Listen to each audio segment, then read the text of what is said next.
Cierra los ojos un momento. Respira. Ahora dime, ¿qué es lo primero que se te viene a la mente? No lo pienses demasiado. Eso que apareció sin aviso, quizás sea más importante de lo que crees. Si estás aquí, no es casualidad. Esto es En el Diván, un programa donde exploraremos los rincones más ocultos de nuestra mente. Aquí nos adentraremos en los misterios del inconsciente y descubriremos cómo nuestros deseos y recuerdos más profundos moldean nuestra realidad. Buenas noches, soy Noemí y en cada episodio te llevaré en un viaje a través del psicoanálisis para que juntos podamos aprender más de él y quizá descubrir aquello que nuestro inconsciente intenta comunicarnos. Comencemos. Cuéntame algo. Será un placer escucharte. Me gustaría mucho que si tienes algo que compartir con nosotros, alguna duda, sugerencia, alguna inquietud, pudieras hacerlo a través de mis redes sociales, a través de mi Instagram, ¿no? Es Noemí Sánchez Cureño, _ en medio del apellido y del nombre. Seguro si tecleas Noemí Sánchez Cureño, te apareceré. Me va a encantar leerte, ¿no? Me gusta prestar atención siempre a cualquier mensaje que llega a mí y contestarlo con la mayor atención y tiempo posible. Y te digo esto porque me gustaría saber, ¿sabes qué es el psicoanálisis? ¿En algún momento has escuchado esta palabra? ¿Has escuchado nombrar a Sigmund Freud?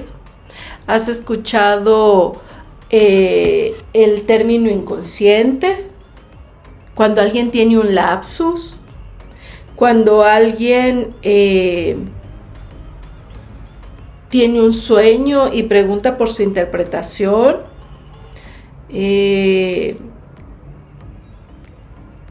no sé, en la preparatoria, en un amigo, cuando has intentado hacer algún tipo de terapia. Cuéntame si alguno de estos términos o conceptos son familiares para ti, ¿vale?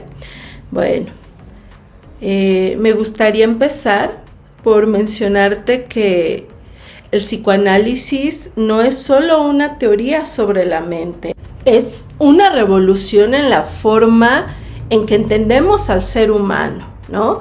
Nació a finales del siglo XIX de la mano de Sigmund Freud, quien se atrevió a ir más allá y explorar lo que otros preferían ignorar. ¿Qué es esto? El inconsciente, ¿no? Hasta entonces se creía que el comportamiento humano era completamente racional, pero Freud demostró que nuestras acciones, que nuestra vida cotidiana, nuestros pensamientos, emociones, están influenciadas por fuerzas ocultas, deseos reprimidos, conflictos no resueltos. Descubrió que lo que olvidamos, lo que negamos, siempre está operando en nuestra vida.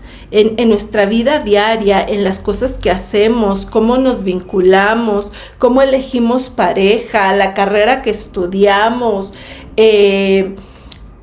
a veces hasta el coche que compramos, ¿no?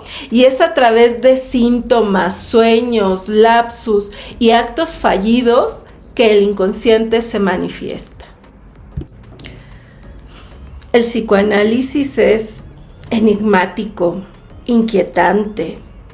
Nos anuncia que lo que creemos controlar es solo la punta pequeñita de un iceberg, porque debajo el inconsciente trabaja sin descanso. Ya más adelante te contaré un poquito cómo funciona esto del iceberg, ¿no?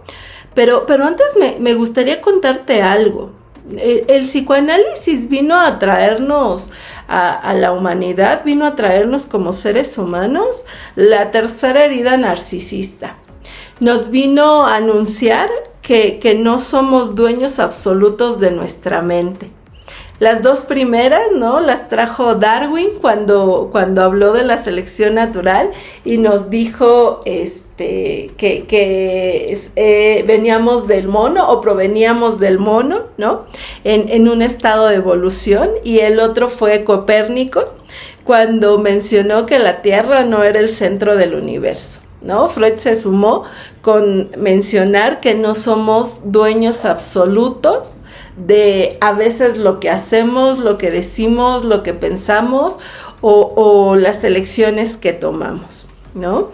A lo largo del tiempo el psicoanálisis ha evolucionado, desfilado, creado a través de diversas figuras, ¿no? Como Melanie Klein, Carl Jung, Jacques Lacan, Donald Winnicott, Edith Jacobson, Otto Kemper. Él todavía está vivo y hoy en día es creador de la TFP, que es la teoría focalizada en la transferencia, que ayuda mucho a pacientes con trastorno limítrofe de la personalidad, a pacientes con trastorno narcisista, ¿no? Por mencionar algunos de los más representativos. Esta es solo una pequeña muestrita, ¿no? De la gran cantidad de exponentes del psicoanálisis.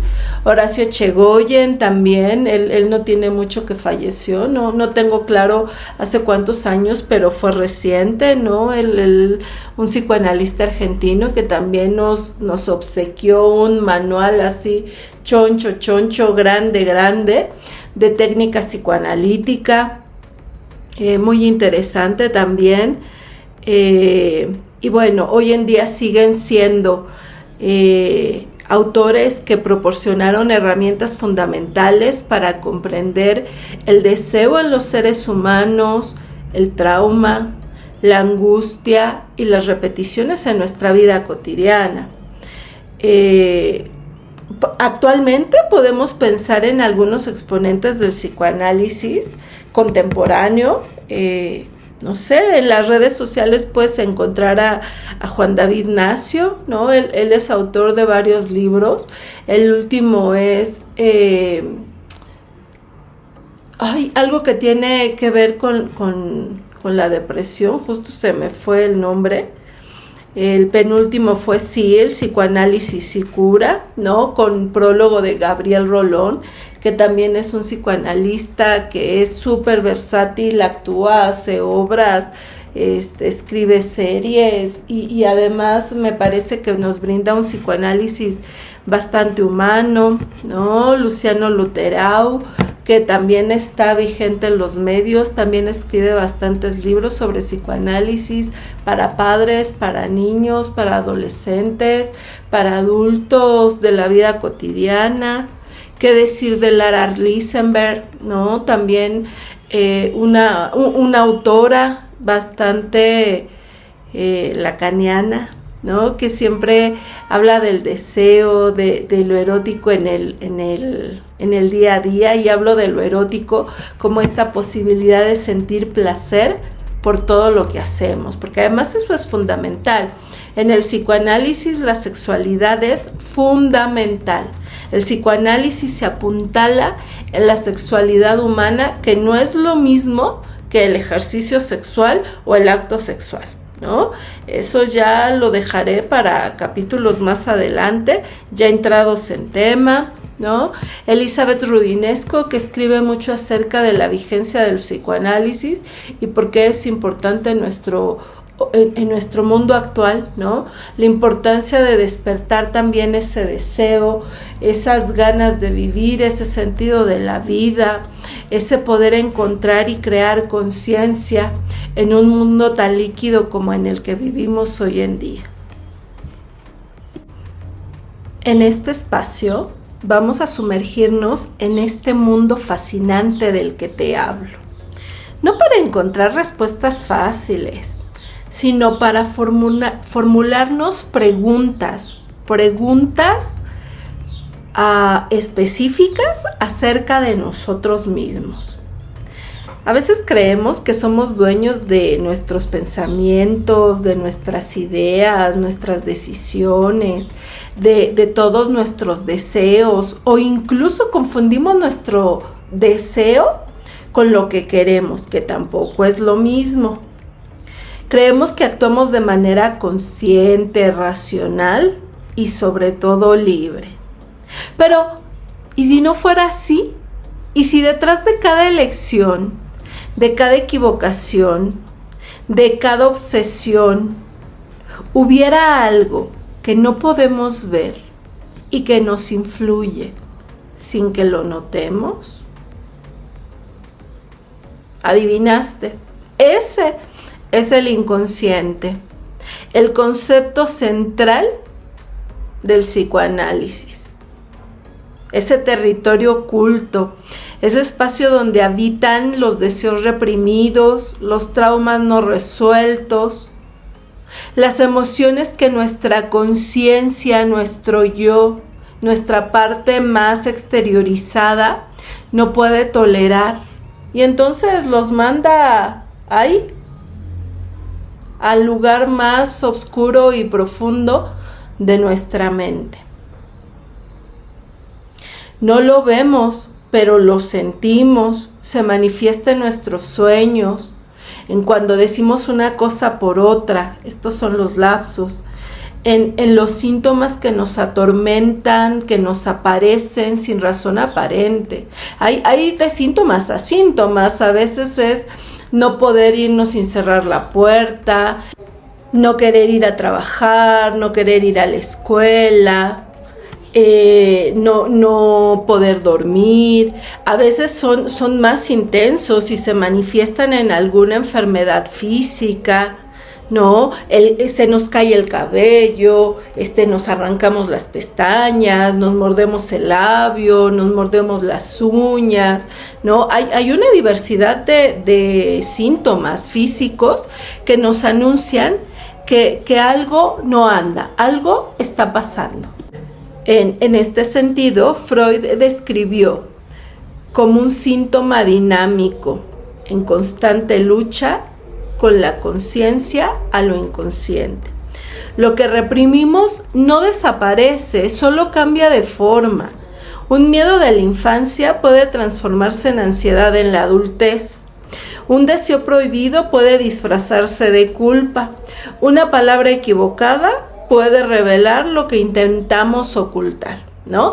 Y para eso más adelante, ya entrados en programas, ¿no? Hablaremos también del Edipo, la sexualidad reprimida, la sexualidad infantil, la sexualidad perversa polimorfa, ¿no? Cómo nos relacionamos con el mundo a través de todos los orificios que tenemos en el cuerpo. Los oídos, la boca, los ojos, el área genital, ¿no? Todo esto es a través de lo que conocemos o de todas estas partes de nuestro cuerpo es que conocemos al mundo.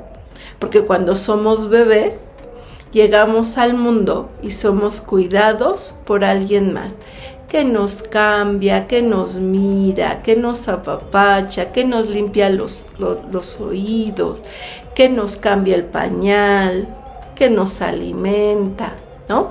Esto ya será también, este es el primer capítulo, les digo, de 10 programas que tengo pensados hasta ahora y que iremos desmenuzando uno por uno. Insisto, si tienen alguna duda, alguna inquietud, escríbanme. Si algo no quedó ahí tan claro también, ténganme paciencia, ¿no? A veces me tardo un poquito, pero daré lectura a cada uno de sus mensajes.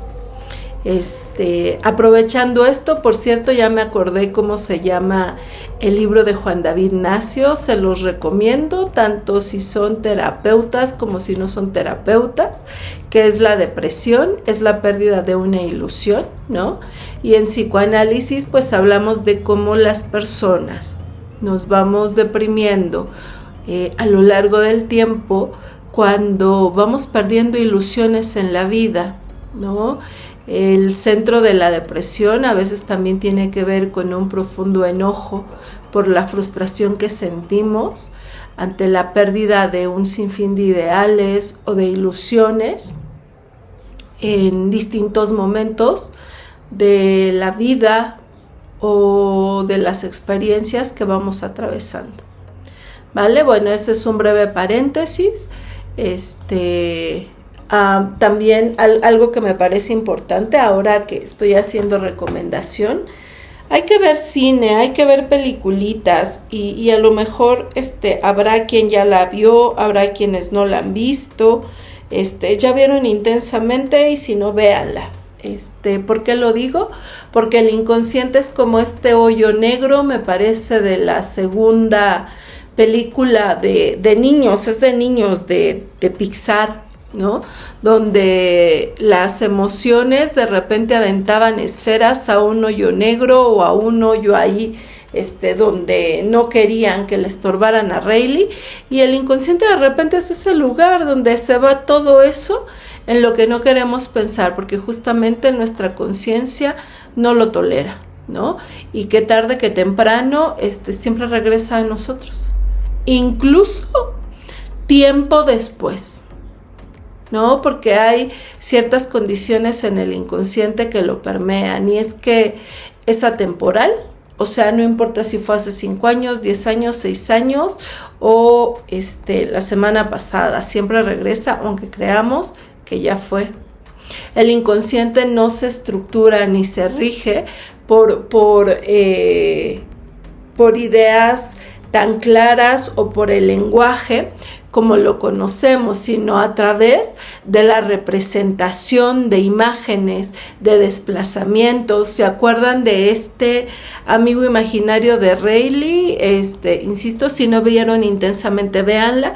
Es en la película 1, donde ella tiene un amigo imaginario ahí que la lleva a recorrer, no me acuerdo a qué emociones fue, pero es como una clase de elefante.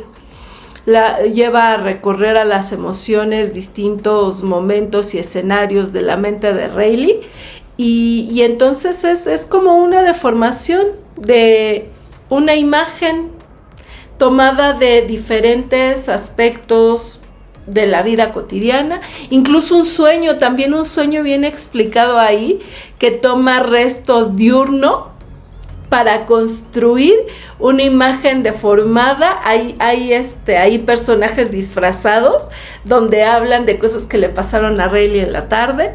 Entonces, sí, vean Intensamente, y por ahí creo que van a comprender un poquito más de cómo funciona nuestra mente. Es una película muy enriquecedora.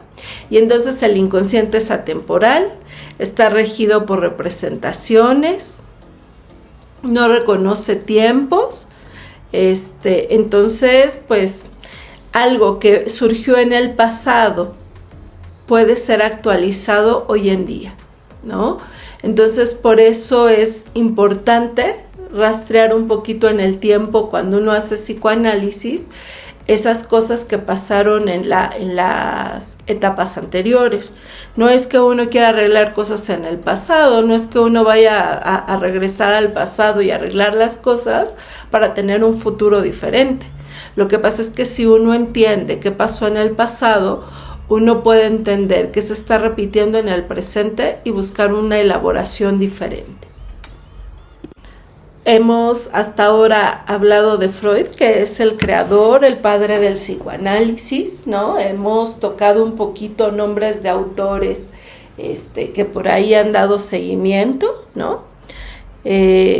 Hablando un poquito de Jacques Lacan, ¿no? Que fue alguien que regresó a Freud, retornó a Freud, escribió también varias obras respecto al psicoanálisis.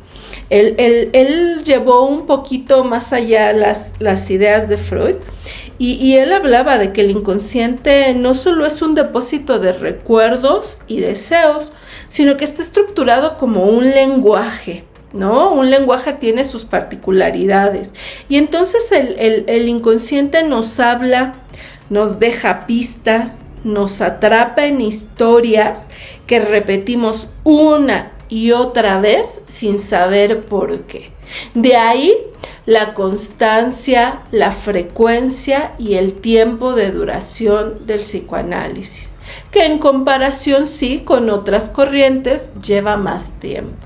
Pero me atrevería a decir, ¿no?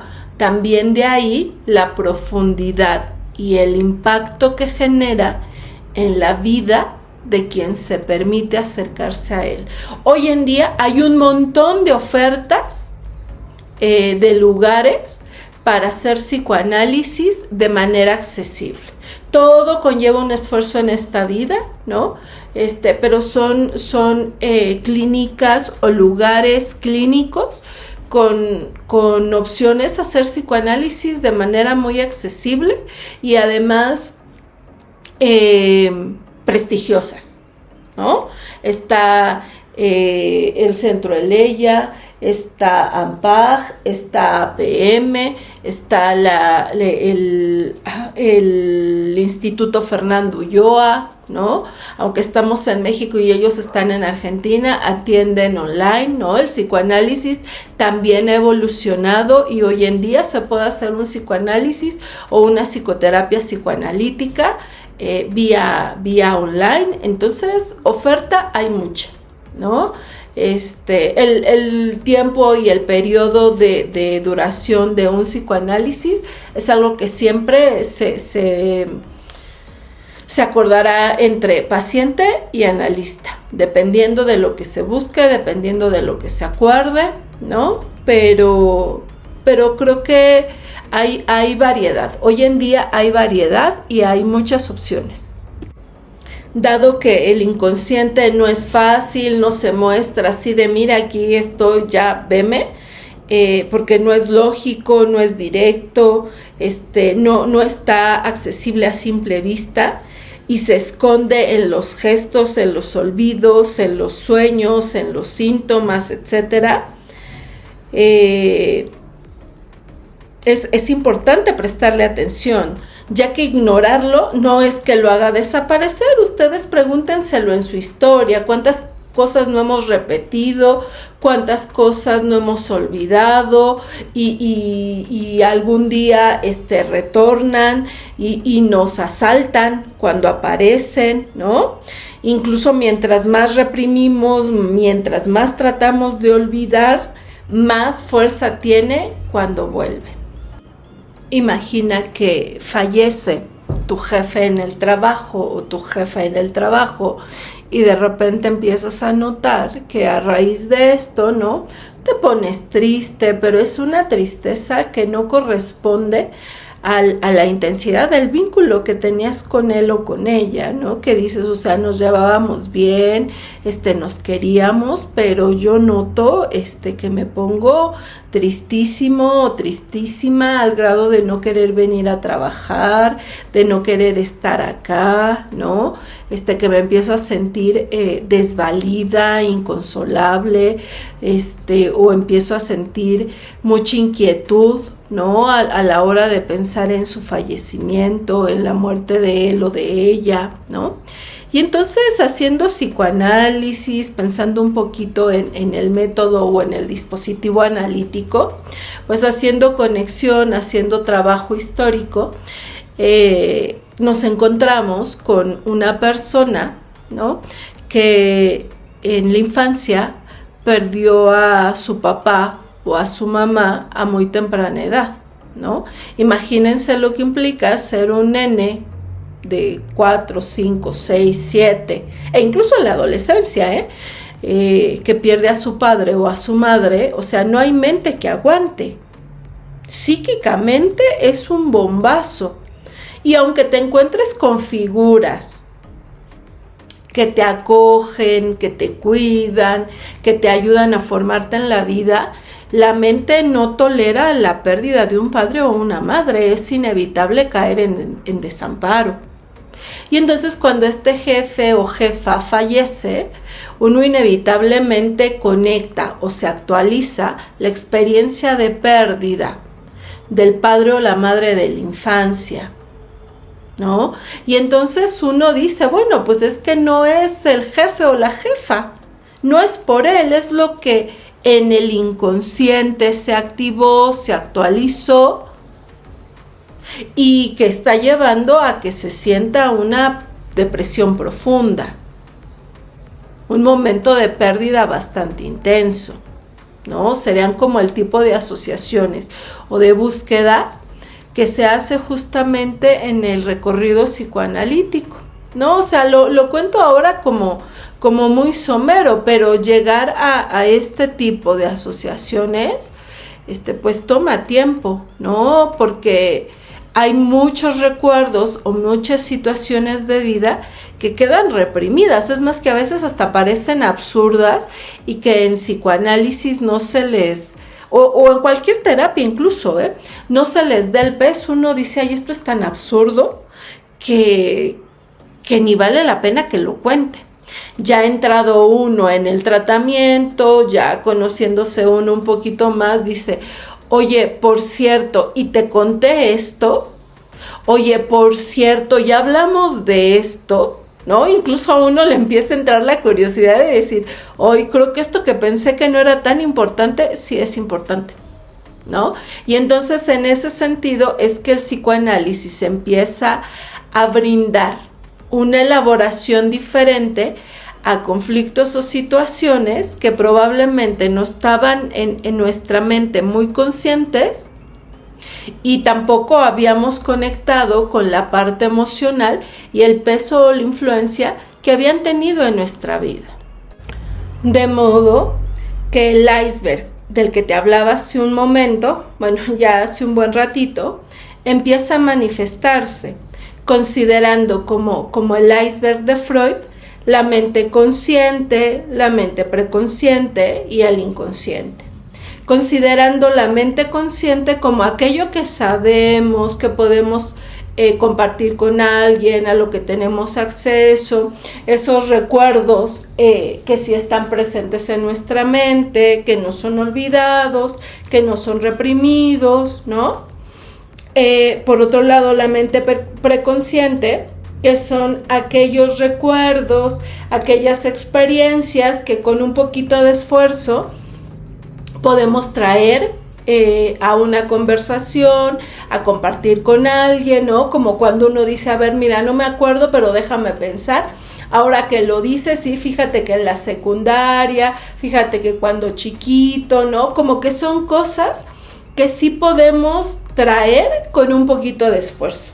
Y el inconsciente no, el inconsciente es algo que se asoma en medio de una serie de situaciones muy puntuales que tienen que ver con deseos reprimidos, traumas, recuerdos ocultos que se van desplegando justamente en el dispositivo analítico, ¿no? A través de la asociación libre, que es el principal recurso con el que contamos a la hora de hacer psicoanálisis. El inconsciente en la vida diaria, ¿no? Lo podemos mirar a través de ciertos momentos muy puntuales, como son los lapsus, cuando decimos una cosa pero queremos decir otra, los actos fallidos o los actings, que son olvidar cosas, olvidar reuniones, cosas importantes, perder objetos o perder de vista situaciones muy puntuales, a veces tener también ciertos accidentes, ¿no? Los sueños también son muy importantes porque son mensajes que el inconsciente envía de manera codificada, ¿no? Para intentar ayudarnos a elaborar algo, para ayudarnos a satisfacer algún deseo, ¿no? Puede ser algo muy consciente como alguna situación con la que nos quedamos con ganas en el día, ¿no? En la tarde, digámoslo así, y por la noche a través del sueño lo satisfacemos, ¿no? Los sueños son muy importantes en el análisis porque nos permiten mirar ciertas situaciones a través del tipo de cada uno de ellos. Hay diferentes tipos de sueños que pueden ser sueños de realización de deseos, son los más comunes, porque expresan deseos reprimidos o no cumplidos en la vida consciente, como te decía, que es como comer un postre, comer una fruta, una comida, ir a algún lugar, salir con una persona con la que nos quedamos con ganas o comer eso algo rico que queríamos, pero no lo hicimos y entonces seguro te ha pasado, ¿no? Que estás así dormido y estás soñando que pruebas eso que querías o sales con esa persona con la que querías y hasta te despiertas con un buen sabor de boca, ¿no? Así dices, qué rico, ¿no? Pero solo fue un sueño. Luego están los sueños de angustia, que generalmente nos reflejan conflictos internos que no están siendo resueltos. Pueden reflejar angustias presentes o angustias infantiles, ¿no? Como cuando uno sueña que vuela, cuando uno sueña que está atrapado en algún lugar o que no puede salir de una situación o que está perseguido, ¿no? Y se despiertan angustias muy intensas bajo situaciones muy específicas y que además no tienen un significado universal, ¿no? O sea, esto de llegar a leer el librito con el significado, etcétera, esto no es universal. Cuando uno interpreta los sueños, siempre son individualmente, artesanalmente. A mí me gusta pensar en el psicoanálisis como un trabajo artesanal, individual, porque un psicoanálisis nunca va a ser igual a otro psicoanálisis. Siempre va a ir lleno de características muy puntuales de acuerdo a la persona que esté enfrente. Es único y es específico de la persona con la que estamos trabajando, ¿no? Entonces es un trabajo único, así como encuentras una pieza artesanal que no se parece a la otra, aunque haya muchas de una misma producción, jamás van a ser iguales. Luego hay otro tipo de sueños que son sueños traumáticos, ¿no? Que reproducen situaciones muy puntuales, que son experiencias pasadas, que recuerdan momentos impactantes o momentos de trauma. Digo, lo más a la mano que se me ocurre ahora es como cuando hay alguien que estuvo en la guerra y reproduce, ¿no? La vivencia de guerra, la vivencia de ataque, la situación de peligro o la situación de miedo, ¿no? A veces no solo es el sueño, sino también viene acompañado de una serie de experiencias físicas, ¿no? Donde también hay una situación de estrés postraumático, ¿no? Son situaciones muy desagradables, ¿no? Pero son sueños traumáticos. Hay otra situación, ¿no? Donde están los sueños recurrentes. Seguro cada uno de ustedes ha tenido alguno que dice, siempre sueño con esto, ¿no? Y son sueños que se reproducen a lo largo de toda la vida y que seguramente sueñan en situaciones muy puntuales. Cuéntame cuáles han sido tus sueños recurrentes. Digo, no es que vayamos a hacer una interpretación acá, pero insisto, me va a encantar leerte. Todos hemos tenido sueños recurrentes que soñamos en cierto momento, en ciertas situaciones, que pueden ser que soñemos desde que somos pequeñitos hasta que somos adultos, ¿no? Yo he tenido mis sueños recurrentes, claro que sí, y esos se repiten con frecuencia y seguramente indican ahí algún conflicto psíquico que estamos teniendo, ¿no? Y bueno, por otro lado también tenemos las pesadillas, ¿no? Que nos hacen pensar en estos sueños que resultan en momentos de mucho miedo, tenebrosos. Podemos soñar con monstruos, ¿no? No son propiamente un sueño o son sueños que despiertan situaciones de horror, ¿no? También podemos encontrar un significado, sin embargo siempre será específico. Insisto, para esa persona con la que estemos trabajando, haciendo análisis, ¿no? Todo esto que te digo, sueños, lapsus, actings, para ser interpretados necesitan ser trabajados dentro de un proceso de psicoanálisis. eso de estar en la fiesta, en la reunión y que llega el psicoanalista o alguien que hace psicoterapia psicoanalítica y entonces uno siente miedo de que alguien te esté psicoanalizando, no, o sea, está fuera de lugar, fuera de interpretación.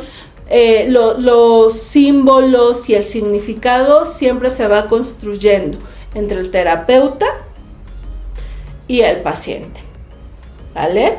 Entonces,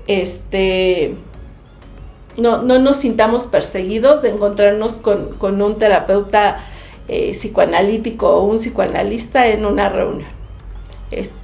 Iría fuera de contexto y a veces hasta resulta agresivo. Y bueno, la joya de la corona, me atrevería a decir.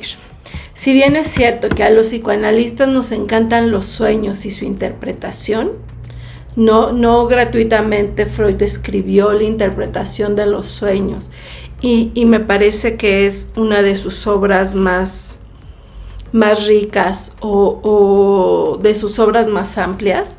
La realidad es que él sentó las bases para la interpretación de la transferencia. ¿Qué es la transferencia? ¿No?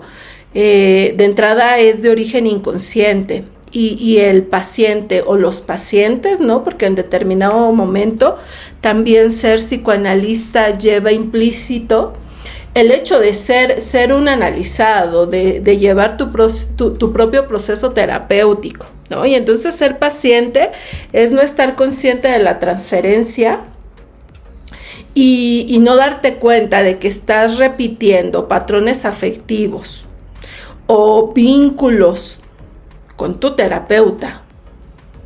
Sí, porque el dispositivo analítico le permite al terapeuta entender esa manera tuya de vincularte con él que se repite en todos tus demás espacios. Esa es la joya de la corona, me parece, de las herramientas que tiene el psicoanálisis, la transferencia. Permite que los conflictos inconscientes salgan a la luz y puedan ser analizados. En la interacción con nuestros analistas, los pacientes revivimos nuestras experiencias emocionales y tenemos la oportunidad de resignificarlas, logrando una mayor comprensión, una elaboración y por ende una transformación emocional y psíquica de lo que nos sucede en la vida cotidiana, pero también de nuestro carácter, porque el psicoanálisis alcanza para generar un cambio o una transformación, me atrevería a decir, en el carácter. Esa es la apuesta del psicoanálisis, no solo resolver conflictos temporales. O sea, si uno llega con una crisis porque tuvo un duelo, porque tuvo una ruptura de pareja, porque uno tuvo una crisis depresiva, tiene ataques de pánico, porque uno está teniendo problemas de aprendizaje, obvio que no sean de origen neurológico, y si son de origen neurológico, bueno, se trata con el neurólogo, con el psiquiatra, y el psicoanálisis cuando viene de un bloqueo emocional, una inhibición, una situación de índole psicológica y emocional, pues el psicoanálisis hace lo suyo, pero al psicoanálisis le alcanza para poder trabajar justo con los temas de carácter y tener una influencia, un cambio y trascender a largo plazo. Por eso es que es tanta la inversión de tiempo, de trabajo, sí también de dinero, lo cual no precisamente implica que uno quede en bancarrota, sino uno busca alternativas, uno hace esfuerzos, ¿no? Pero al psicoanálisis le toca trabajar con la transferencia. Por lo tanto, ¿qué hace la transferencia? ¿Cómo se mira la transferencia en el método psicoanalítico? Bueno, imaginemos que un paciente llega, ¿no?, con un tema de una madre muy autoritaria, ¿no? Que siente que lo juzga siempre, ya sea de manera real o en la realidad del paciente. ¿A qué me refiero en la realidad del paciente? A veces uno llega al consultorio, uno llega a terapia con una realidad interna que está permeada por su sensibilidad, su temperamento, su manera de ser. Y uno puede ser que tenga padres muy canallas o puede ser que no. Pero al final del día, de lo que se encarga el psicoanálisis es de la realidad interna con la que llega a uno. Eso es lo que cuenta. En mi experiencia personal yo podría decir, yo siempre pensé, ¿no? Y me sentí como la niña más pobre del mundo mundial, ¿no? Porque tenía una mamá que le encantaba ahorrar y que le encanta ahorrar, ¿no? Y que le encanta guardar dinero y que le encanta comprar propiedades y que le encanta trabajar, ¿no? Y comprarse sus cosas y además también ayudar a sus hijos, ¿por qué no decirlo? Pero la realidad es que ella no gasta en cosas que no considere que son necesarias. Entonces, cuando yo era niña, pensaba que éramos los más pobres del mundo porque ella no compraba juguetes que para mí eran atractivos, ¿no? Y entonces yo lo interpretaba como somos tan pobres, que yo no puedo tener acceso a esas cosas. Entonces, ¿qué pensaba? Ya de grande, que pues yo había pasado una infancia donde tenía una madre, particularmente unos padres muy pobres, y no era la realidad, ¿no? Incluso ya siendo grande le decía a mi mamá, es que yo siempre pensé, mamá, que éramos muy pobres, ¿no? Y me decía, ¿y por qué pensabas eso?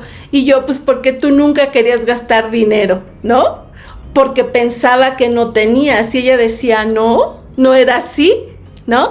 Pero esa era mi realidad interna, la realidad externa era otra. Era una mamá que cuidaba su dinero y que elegía muy bien en qué se lo gastaba, pero yo me sentía así. Entonces, ¿cómo influenció eso en mi carácter, en mi manera de ser, etcétera? Esa es otra historia, ¿no? Pero a lo que voy con esto es, uno llega como paciente con la realidad externa, pero principalmente con la realidad interna. Y entonces uno llega, si tiene un padre ahí o una madre que siente muy autoritaria y entonces que lo juzga y entonces llega uno ahí con su analista, también siente que el analista o la analista lo juzga a uno o lo reprime, aunque no sea real.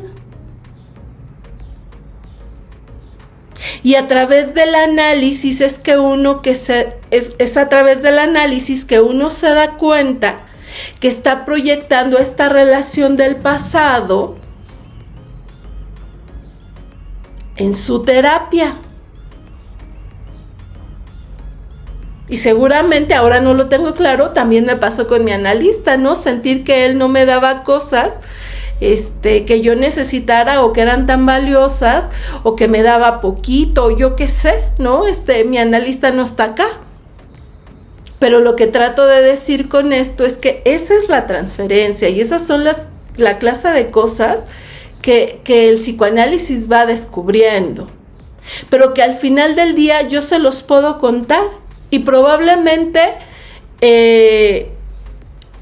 no sea tan valiosa la experiencia como cuando uno la vive. Cuando uno está ahí y dice, ah, caramba, esto que yo sentía que no tenía tanto sentido, pues resulta que ha moldeado mi vida, que ha moldeado mi carácter, que ha influenciado mis relaciones, que lo repito en cada una de las parejas que tengo, o en mis hijos, o en mi trabajo. Entonces, la realidad interna y la transferencia me parece que son dos de los conceptos o de los recursos de los que el psicoanálisis se vale hoy y que son de lo más importante y que ya más adelante dedicaré un programa a cada uno de ellos. Por lo tanto, cuéntenme pregúntense, cuestiónense. ¿Cómo es que el inconsciente les habla? Porque el inconsciente nos habla todo el tiempo, pero no lo escuchamos. Sueños, actings, lapsus, la transferencia, cómo está nuestra realidad interna. Obsérvense, autoobsérvense. ¿Cuáles son nuestros sueños recurrentes? ¿Qué cosas repetimos? ¿Qué cosas repiten sin entender por qué? ¿Qué cosas de la vida cotidiana se les ocurren ahora mientras que escuchan todo esto que hemos hablado hoy? Escríbanme y mientras tanto me ayudan a pensar. Y por ahí en los próximos programas seguramente también lo estaré comentando. Cuéntenme también si con esto consideran que sería una opción hacer un psicoanálisis o iniciar un análisis, ¿no? Mándenme sus testimonios o cuéntenme sus experiencias si en algún momento estuvieron en alguna terapia psicoanalítica o hicieron psicoanálisis en algún momento, qué experiencias les dejó, cuál es su opinión, ¿no? Me va a gustar mucho leerlos. Ya les decía, me parece que el medio por el cual me gustaría leerlos sería Instagram, Noemí Sánchez Cureño, _ en medio de Noemí y Sánchez y Cureño _ ¿no? Ténganme paciencia, pero compártanme, escríbanme. Para mí va a ser muy importante estar en contacto con ustedes. Y bueno, ya estamos cerquita del final. El próximo capítulo estaremos hablando de los sueños. Me parece que va a ser un tema súper interesante. Estaremos hablando a profundidad de cada tipo de sueño, la importancia que tienen los sueños en nuestra vida diaria. Y bueno, por ahí tengo algunos datos curiosos que me gustaría compartirles. Ya les decía que el nombre de este programa es En el Diván. Y bueno, curiosamente Sigmund Freud inventó casi por casualidad el método del diván, aunque hoy en día es característico del psicoanálisis, casi por casualidad, porque la idea de que los pacientes lo miraran todo el tiempo era casi insoportable. Entonces, para hacerlo más llevadero, pues el método del diván se volvió su método por excelencia, ¿no? Así no tenía la mirada de ellos puesta todo el tiempo, ¿no? Y entonces, pues el diván es un símbolo representativo del psicoanálisis. Digo, además de que es bastante cómodo y cabe resaltar que sí invita a pensarse y concentrarse en uno. Creo que también ayuda a que las barreras de la vergüenza, del pudor y de que por ahí uno se sienta inhibido a contar lo que piensa o lo que siente sea más accesible, ¿no? Porque no es lo mismo conocer a alguien que saber lo que uno trae dentro de la cabeza y además contárselo a alguien más, ¿vale? Entonces, pues, bienvenidos a En el Diván. Me encantará que estemos en contacto el próximo viernes a las 8 de la noche. Los espero por acá. Y bueno, espero que el programa de hoy los invite a pensar, los invite a reflexionar, pero sobre todo que sea de utilidad, que les siembre la posibilidad de autoobservación, la posibilidad de cuestionarse y sobre todo de pensar en que más allá de la realidad externa hay una realidad interna y un aspecto inconsciente en nosotros que influye en nuestra vida diaria. por hoy es irremediable. El programa llegó a su fin. Hasta la próxima.